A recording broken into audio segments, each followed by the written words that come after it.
News starts right now.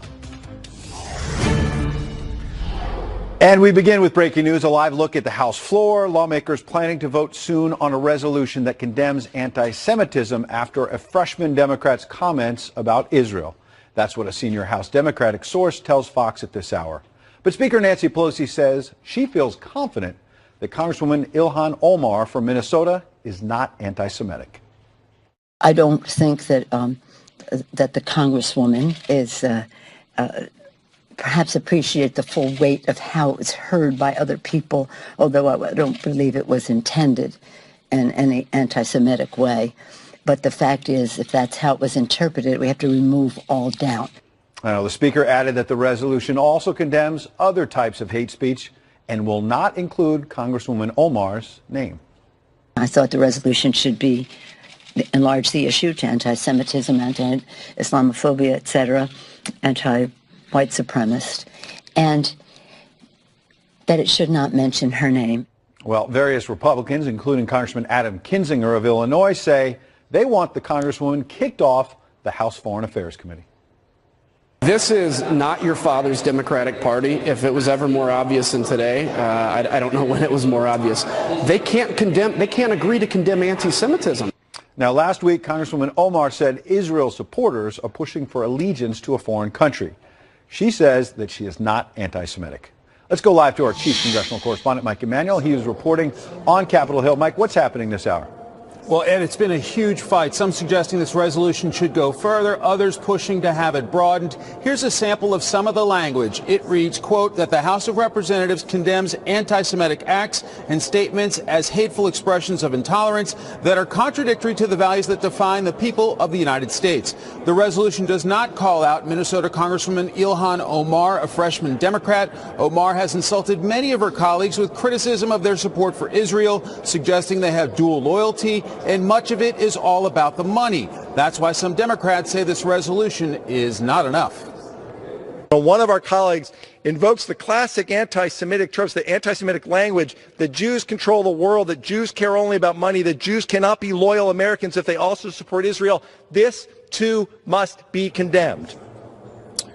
Debate is expected this hour on the House floor. We do expect a vote next hour. Ed? All right, Mike, you mentioned, of course, that Republicans, some of them anyway, want to kick her off the House Foreign Affairs Committee. What else are Republicans saying? Well, President Trump jumped into the debate, writing on Twitter the following: "It is shameful that House Democrats won't take a stronger stand against anti-Semitism in their conference. Anti-Semitism has fueled atrocities throughout history, and it's inconceivable they will not act to condemn it." A leading Senate Republican says it's fine to criticize Israel and its policies, but this was way over the line. This played on stereotypes, long held, to incite people to turn on their Jewish citizens, that somehow they have outsized influence on the media, and that anything that supports Israel is because the Jews buy you. There's definitely been some growing pains with these new House Democrat freshmen and some struggles for the leadership team trying to get a handle on all of it. Ed? All right, thank you, Mike. Starting us off this afternoon, let's now bring in Bret Baier. Of course, he's Fox News chief political anchor of Special Report, weeknights 6 p.m. Eastern right here. Good to see you, Bret. Hey, Ed. This started out as a Democratic congresswoman in hot water, a resolution sort of targeting her for anti-Semitic comments. It seems like it's morphed into something else.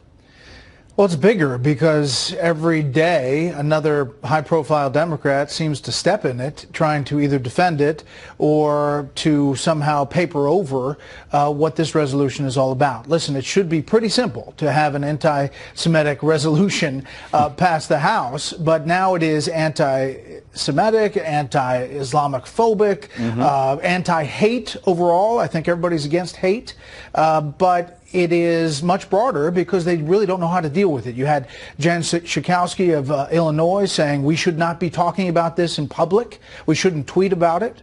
You had the House Minority Whip, Clyburn, say that Congresswoman Omar is personally feels it because she had to escape Somalia and attacks on her there. She feels it much more than people who had parents in the Holocaust.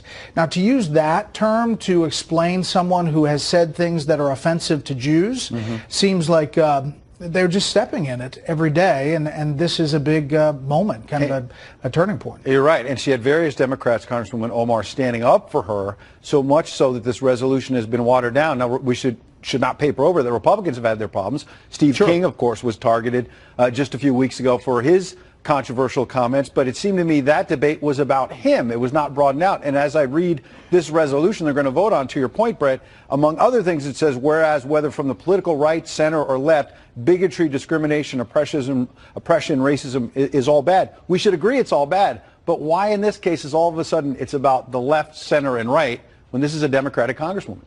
Right. Now, I mean, with the Steve King situation, a Republican from Iowa, it took a long time for Republicans to deal with it effectively, but they did. They took him off all the committees. They rebuked him publicly. And, you know, there are critics who say, well, this has been going on a long time with Steve King. They did something about it. Here, they are purposely not naming Congresswoman Omar because if they did and they put the resolution on the floor, they know that with Republican votes, it would pass.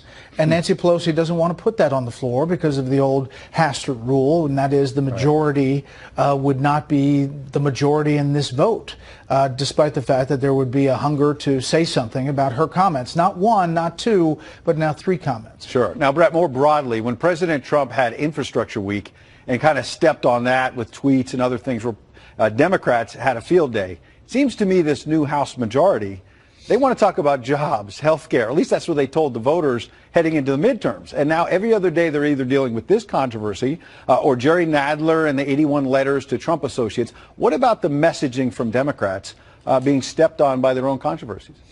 Well, I think they're happy with the investigations. They're not scared of those. I do think that this particular issue and all the days that it has taken up a lot of the oxygen in Washington is not what the Democratic leadership was hoping for in the least. And you saw that in some of the speaker's responses today. No doubt about it, Brett. Stay with us. We've got a live look right now as well. Another breaking story in Virginia.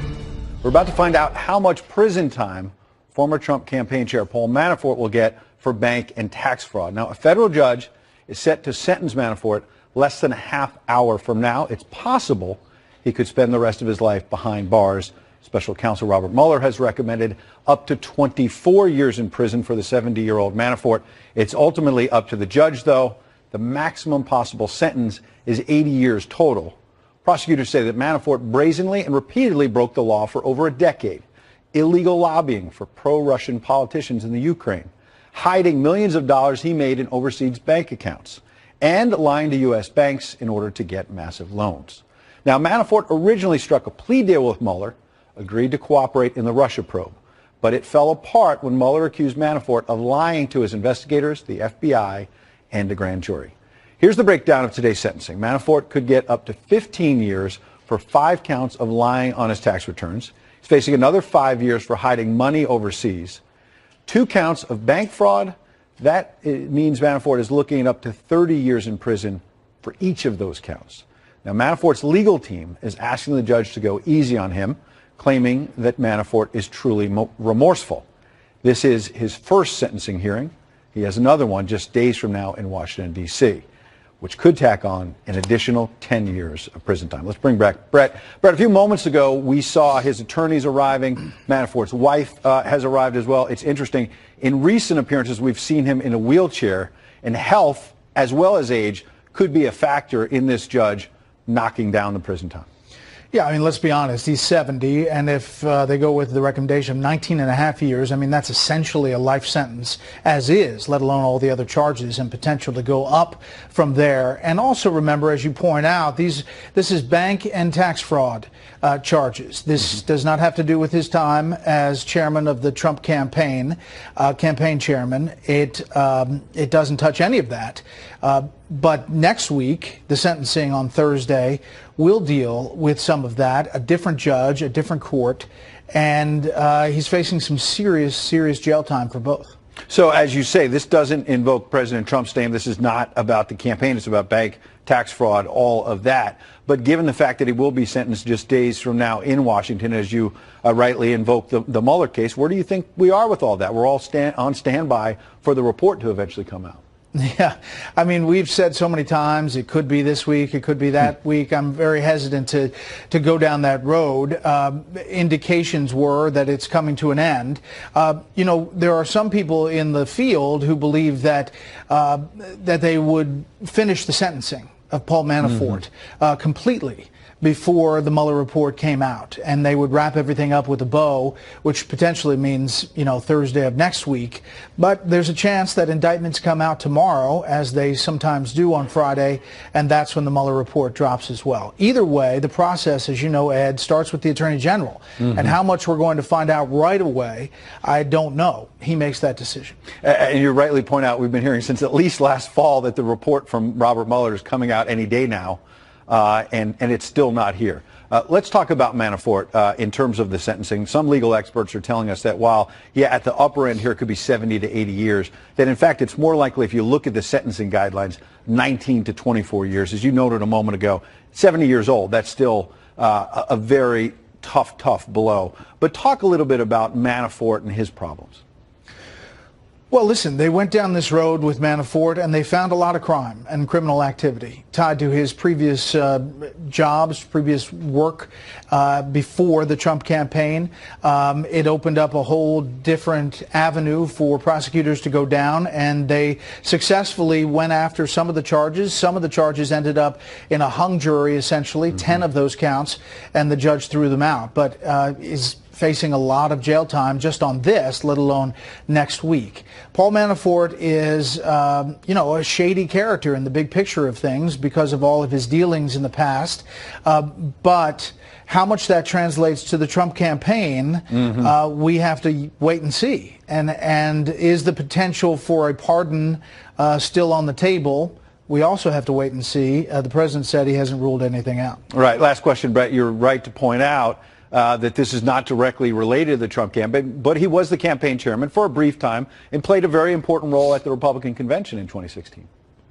Well, he did. He was steering the whole thing, the platform, and behind the scenes. We had him on the show numerous times. Clearly, he was a key figure, even though the president says he you know, played a minimal role. He was the campaign chairman. Absolutely. So this is a big deal, and we will see how this all interconnects, if it does, when we get the full report.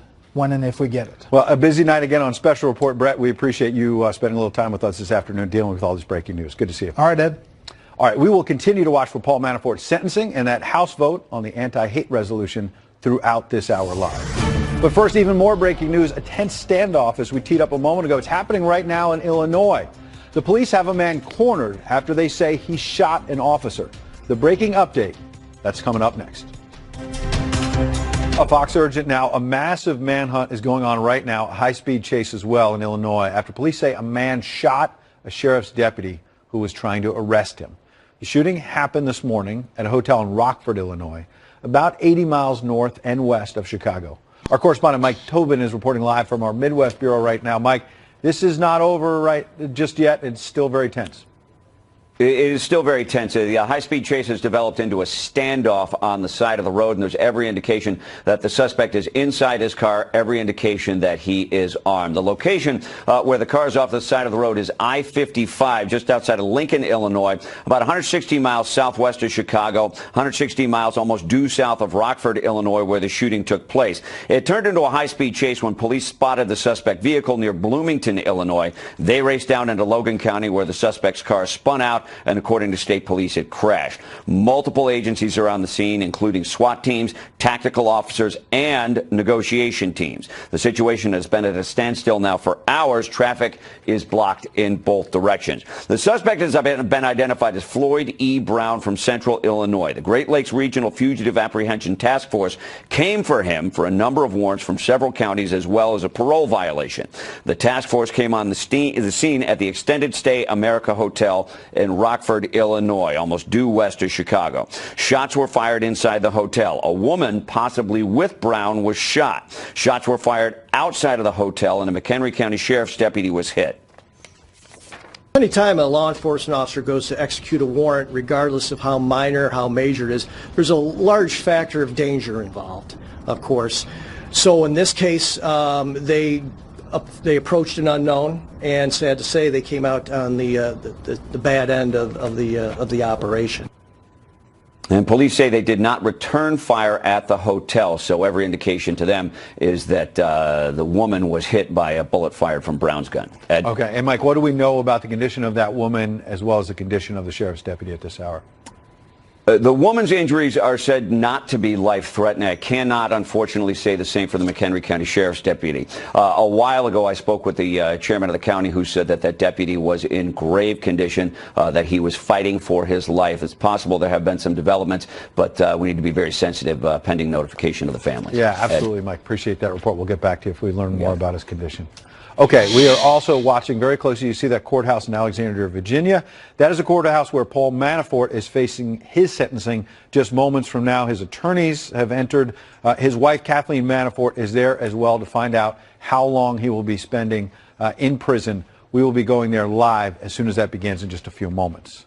In the meantime, the military responding to claims that some service members and their families are living with mold, lead paint, and more in private housing on their bases.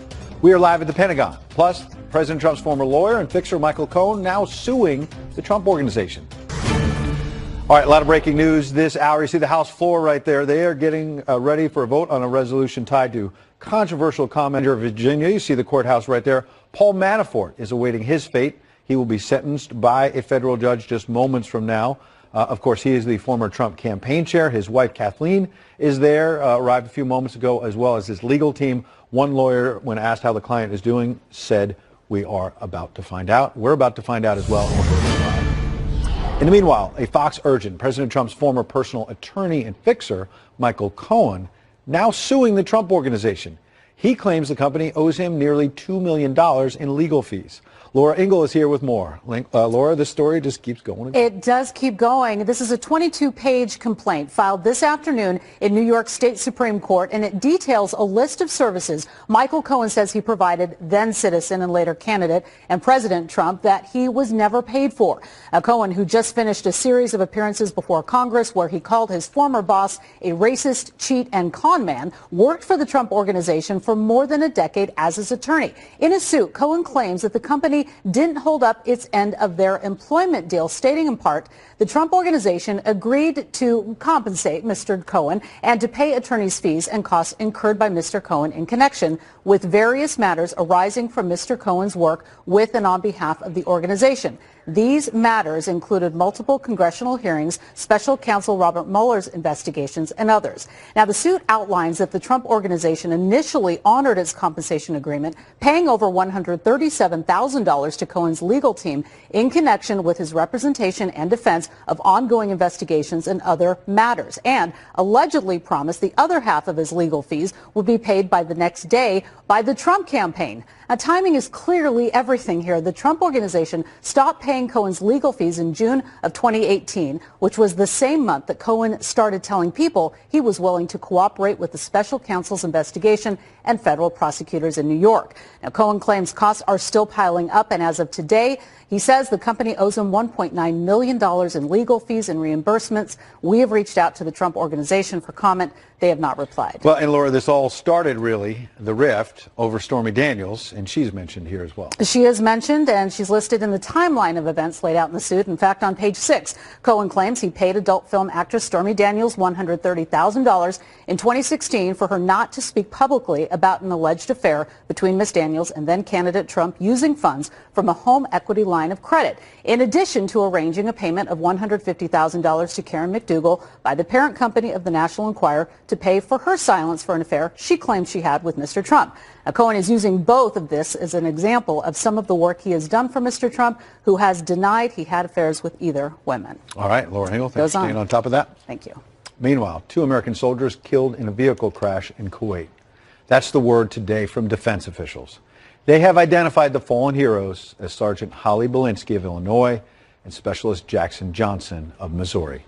According to the military, they were supporting the fight against ISIS in Syria as well as Iraq, but the crash was not combat related.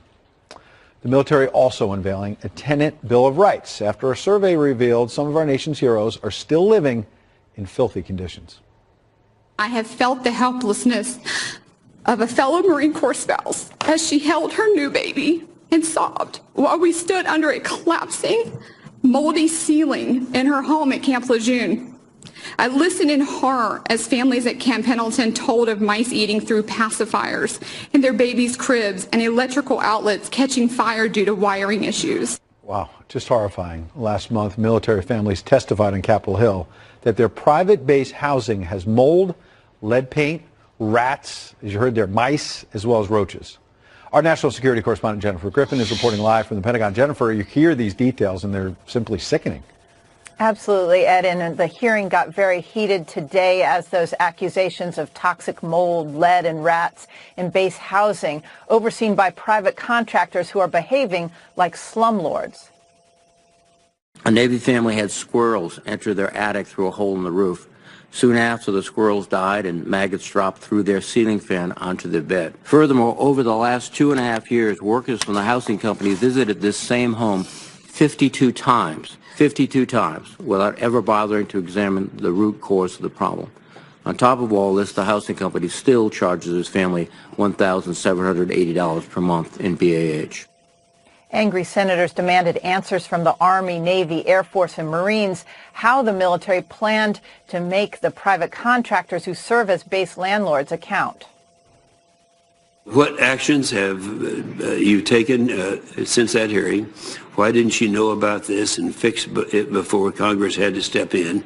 Who is responsible and who is being held accountable? I want to start by first apologizing personally on behalf of the Department of the Navy to any sailor, Marine, soldier, airman, Coast Guardman that was affected by the housing malady that we've seen before us right now. Some senators demanded the Justice Department investigate, Ed. Wow, Jennifer, what else is the military saying about how they plan to fix all this? Well, they've issued a draft tenant bill of rights for military families, giving the families the right to push back on substandard conditions. Contractors have been demanding military families sign non-disclosure agreements about the conditions of their homes before they move in. They better come up with a damn good reason for having somebody sign on to this, because I've been a landlord before. It would have never occurred to me to say, I want you to sign away your right to say you're living in inadequate conditions. Remember, Ed, these families are required to live on base and rent from these private firms who took over military housing in 1993. Until now, no one heard their complaints. Ed? At least they're being heard now. Jennifer, thank you for all the details. More breaking news on what's happening on the House floor. There is a bit of a delay in terms of when they're going to vote on this resolution dealing with anti-Semitism, anti-hate in general. Chad Pergram, our senior Capitol Hill producer, is now reporting that House Democratic leaders are making some more tweaks to this resolution that had already been tweaked to broaden it out beyond comments made by Representative Omar of Minnesota. He says that they are still working on it, but that the House Democratic leaders still plan to eventually bring this up for a vote, this resolution, at some point this afternoon or this evening. We're going to go live to Chad in a few moments as he continues to report out this story. In the meantime, some more breaking news. President Trump's former campaign chair about to learn his sentence, his fate, in Alexandria, Virginia. See the courthouse right there. Manafort could get decades in prison for bank and tax fraud. He is facing a second sentencing that will happen in Washington next week. Our correspondent Elson Barber is reporting live in Washington. Good afternoon, Elson. Hey, Ed, so the charges that Manafort faced in Virginia and D.C. are different, but they are all related, all brought by the special counsel. But Manafort went to court in the Virginia case. In D.C., he made a deal. Mr. Manafort agreed to cooperate with the special counsel and pled guilty to 2 charges related to illegal lobbying, witness tampering, and conspiracy. By doing that, prosecutors said they would support a reduced prison sentence. That was in September. Manafort met with the special counsel a number of times. They said he was cooperating, but then in November, prosecutors said Manafort lied to them about a number of things, including his interactions with a Russian-Ukrainian national. So they took it to the judge in D.C., and she agreed with prosecutors that there was evidence Manafort intentionally lied. Now prosecutors are not bound by the plea agreement, and they are not required to recommend a lighter sentence. The question next week is, will the judge throw the book at Paul Manafort and give him the harshest possible sentence or something a little less? Ed? Well, Elson, as you note, he had cut a deal, Manafort, with Bob Mueller. Then Mueller accused him of witness tampering and lying to federal investigators. What is Manafort looking at in D.C. next week? Well, so he faces up to 5 years in prison on each of the 2 counts, so 10 years in all. The judge in D.C., Judge Amy Berman Jackson, can give him the maximum, that 10 years. Judge Jackson has shown that she is a tough judge. She's actually the one who revoked Manafort's bail and sent him to jail after allegations of witness tampering. In D.C., they'll decide if Manafort's Virginia sentence and D.C. sentence should be served concurrently or consecutively. It's possible that that could come up in Virginia today, but most likely that'll all happen in D.C. That's something that was in the plea agreement but is now up for debate. Ed? Ellison, live for us in Washington. Thank you. Let's bring in an attorney now. Steve Mulroy is a former federal prosecutor, a law professor as well at the University of Memphis. Good to have you, Steve.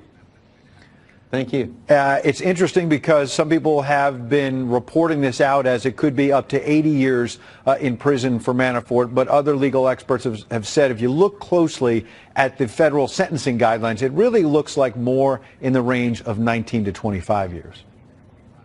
That's exactly correct. I mean, if you take the maximum sentence that each of the various statutes under which he was charged and add them all up and stack them all up, you could get to 80 years, but that's very rare that you would do it that way. Normally, you would just use what the federal sentencing guidelines would indicate for a person with, like Manafort, no criminal history, and that range of 19 to 24. It's going to be somewhere in that ballpark. I know Manafort's lawyers are asking for a downward departure because of his age and his health.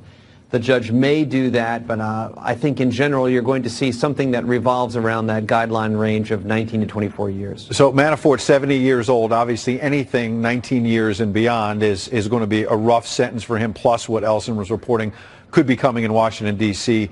Next week. Talk a little bit, though, about age and health. Manafort recently appearing in a wheelchair, which we had not seen before, and his attorneys say that his health has been deteriorating. How could that factor in today as well? Well, it's a common argument to be made in these situations to claim that the defendant has health problems, and it's certainly something that a judge can take into account. I mean, he is 70 years old, so even a guidelines range sentence of 19 years is likely to be life in prison. If he does have serious demonstrable health problems above and beyond that of the normal person who has had to spend time in prison, then the judge can downwardly depart from that, take that into account, both as a general matter of mercy, but also because sometimes it'll just be less expensive and easier to take care of the medical problems in home-based care rather than making special provisions in the prison to have medical facilities set up to take care of it. Steve, to your point, I understand it can cost tens of thousands of dollars more per year for an elderly, prisoner who has health issues. When you look at federal statistics, it costs a lot more money in prison when you've got someone who's elderly and has health problems. Right, almost twice as much. An average for a younger inmate, in the 20s and 30s would be 20 to 30,000 or even less per year. It could be $50,000 or $60,000 or more for a very elderly inmate that has a lot of serious health problems. Steve, we've covered Manafort. Let's look at the big picture quickly in terms of President Trump, the Russia investigation. Important to point out again and again that what Manafort is facing in this Alexandria, Virginia courtroom this afternoon really appears to have nothing to do with President Trump and Russia. It's about bank fraud, tax fraud. The case in Washington next week is more tied to the Russia probe. But we were talking to Bret Baier at the top of the hour. We've been hearing, at least since last fall, any day now, any week now, we're going to see the Mueller report. Tell us what you see big picture right now. Well, as you already heard, we've always been saying that it'll be any week now, any day now with the Mueller report. Actually, compared to other special counsel reports and other big scandals, Watergate and the Clinton impeachment, a roughly 2-year track from the beginning of the investigation to the final report is not unheard of. And we're right now only at the 22-month phase right now. So it actually isn't taking Mueller longer than normal. It's just that we've been so breathless in our anticipation for the final report that it seems like it's been taking forever. There are signs that we are on the home stretch, but, only a fool would make a definite prediction about when we're going to see the Mueller report because we've been burned too many times before. Well, you're no fool, Steve, and you're right, breathless anticipation. about the Mueller report, and yet now it seems like, particularly in Washington, things are shifting away from Mueller. The focus is on, well, what is Adam Schiff doing with the House Intelligence Committee? What is happening in the House Judiciary Committee with Democrat Gerald Nadler? And when he sent out those letters to 81 different Trump associates this week, it seems like the game is shifting away from Mueller, regardless of what the report says.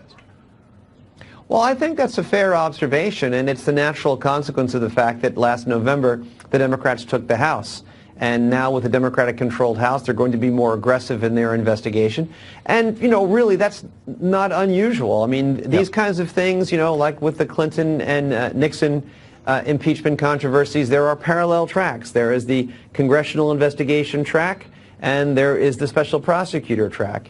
And the latter may be focused strictly and narrowly on are there technical violations of the law, whereas the congressional track can be broader question of are there any impeachable offenses or even offenses that if they're not impeachable, nonetheless, we need to see the light of day on so that we can take appropriate regulatory action. All right, Steve Mulroy, former federal prosecutor, we appreciate your insights this afternoon.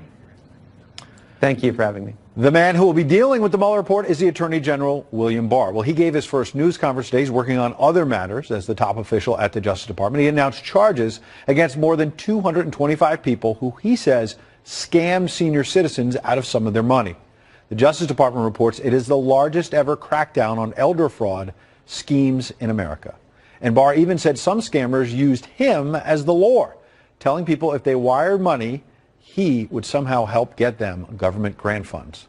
Well, our chief intelligence correspondent, Catherine Herridge, covers the Attorney General's reports live from Washington. Pretty fascinating case, Catherine. Well, that's right, Ed, and good afternoon. And one of his first major enforcement actions since taking office, Attorney General William Barr announcing a major crackdown on elder fraud. The Justice Department charging more than 225 people in connection with scams targeting senior citizens. And this morning, the former CIA and FBI Director William Webster and his wife Linda were personally targeted and on hand for the news conference. They worked with the FBI to bring a successful prosecution. They first attempted to extort millions of dollars from us over the course of several years. When I got nastier and nastier, he then threatened to burn down our house and kill us both. Our elder fellow citizens deserve our support and our protection, and we're going to do everything we can to be sure that they're not defrauded and that they are protected. Barr emphasized that the offenders always target society's most vulnerable. This is a particularly despicable crime because and it's a massive and growing problem. And it's despicable because the people involved are vulnerable, and because of their stage in life, they don't have the opportunity frequently to recover. Barr told reporters that the scam that's on the rise is tech support. A lot of time they cold called elderly citizens. Okay, this breaking news from Alexandria, Virginia. Paul Manafort is now in that courtroom. Paul Manafort was wheeled in just a couple of moments ago, we're told. His legal team has asserted that he has been having health issues, hence the wheelchair. He also has a cane, we're told, in case he needs to stand up and get out of that wheelchair during this sentencing that will be coming up any moment. He is clad in a green jumpsuit, but the judge, T.S. Ellis, is not yet in the courtroom. So Paul Manafort is there, his wife Kathleen, his legal team, they are all waiting. We are waiting with you as well to learn the fate of Paul Manafort. Some saying you could get up to 70, 80 years in prison because of bank and tax fraud. Other legal experts saying that if you look closely at the federal sentencing guidelines, it's going to be closer to 19 to 25 years. We will take you there live, of course, when we get more information. Now, this breaking news, a live look at the House floor. We are waiting for lawmakers to vote on an anti-hate resolution, but there's been another development. Let's bring in our senior producer for Capitol Hill, Chad Pergram, who has been trying to stay on top of it. Chad, what is the latest? Well, the latest is that they delayed consideration of this resolution condemning anti-Semitism. It condemns a lot of other things, anti-Islamic bigotry and so on and so forth. It's a pretty comprehensive piece of legislation here. But I'm told in just the past couple of minutes that the debate will start sometimes after 4 o'clock, and sometime between 5 and 6 o'clock is when we will actually have the vote on this. They're making some last-minute tweaks. Members of Congress thought they were going to vote on this on Wednesday. It got pushed back. Members have been reviewing the last-minute text here. It does not mention Ilhan Omar, the Democratic congresswoman from Minnesota, who seemed to spark the push, especially by Jewish members of Congress, to try to put this resolution through. And I'm going to read you a key part here, Ed, of this resolution. It says, quote, it rejects the perpetuation of anti-Semitic stereotypes in the U.S., including the pernicious myth of dual loyalty and foreign allegiance. Now, while this doesn't mention Ilhan Omar by name, that's the key provision in this. House Speaker Nancy Pelosi earlier today thought that Ilhan Omar is not anti-Semitic, but noted that she needs to be a little more considerate and watch the weight of her words. That's the term that Nancy Pelosi used, because now Ilhan Omar is a member of Congress and people pay closer attention to these things. So they are going to vote on this in the next couple of hours. Keep in mind that they're treating this piece of legislation in a fashion that it needs a 2/3 vote. I wouldn't be surprised, though, Ed, if you see some members who vote present, because, again, it started out just being a resolution to condemn anti-Semitism, and now it's grown into many other things, and some members might not be pleased, Ed. Chad, I don't want to lose you before we also touch briefly on Bob Mueller. We've been talking about him in the context of Paul Manafort. You just sent out a note that there may be another vote in the House next week dealing with Mueller. Right. This is Fox. First, just a couple of moments ago, I learned that there will be a non-binding resolution in the House of Representatives next week to try to publicize the Mueller report. It would be a sense of the House resolution basically saying that when Mueller produces his report, it ought to be public and everybody should read it. Now, the question is, of course, Ed, will there be portions that need to be redacted? Are there certain things that are classified? They get into some pretty touchy stuff there, but that is something that most Democrats and even some Republicans have pushed for, but they want to see what's in that. But this will be a sense of Congress resolution saying it should be publicized when it comes out, Ed. All right. Chad Pergram, staying on top of all of these developments. We'll get back to you throughout the afternoon and evening. Be all live on Fox News Channel, of course. In the meantime, we have some breaking news out of Illinois, some sad news to report. We just learned that the sheriff's deputy shot this morning in Illinois has died. It happened at an extended stay hotel in Rockford that is about 80 miles north and west of Chicago. The police are now saying the officer was serving an arrest warrant when the suspect shot him. A woman at the hotel, possibly connected to the suspect, was also injured. She is expected to be okay. After the shooting, the suspect got away. He is currently, you can see all that video there, in a standoff with police after a massive manhunt and high-speed chase. But the breaking news is that sheriff's deputy, sadly, tragically, has died. I'm Ed Henry, in for Shepard Smith today. Your World is coming up next.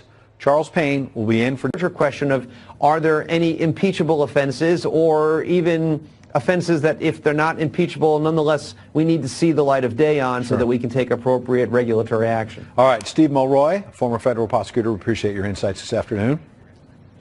Thank you for having me. The man who will be dealing with the Mueller report is the Attorney General, William Barr. Well, he gave his first news conference today. He's working on other matters as the top official at the Justice Department. He announced charges against more than 225 people who he says scammed senior citizens out of some of their money. The Justice Department reports it is the largest ever crackdown on elder fraud schemes in America. And Barr even said some scammers used him as the lure, telling people if they wired money, he would somehow help get them government grant funds. Well, our chief intelligence correspondent, Catherine Herridge, covers the Attorney General. She reports live from Washington. Pretty fascinating case, Catherine. Well, that's right, Ed, and good afternoon. And one of his first major enforcement actions since taking office, Attorney General William Barr announcing a major crackdown on elder fraud. The Justice Department charging more than 225 people in connection with scams targeting senior citizens. And this morning, the former CIA and FBI Director William Webster and his wife Linda were personally targeted and on hand for the news conference. They worked with the FBI to bring a successful prosecution. They first attempted to extort millions of dollars from us over the course of several years. When I got nastier and nastier, he then threatened to burn down our house and kill us both.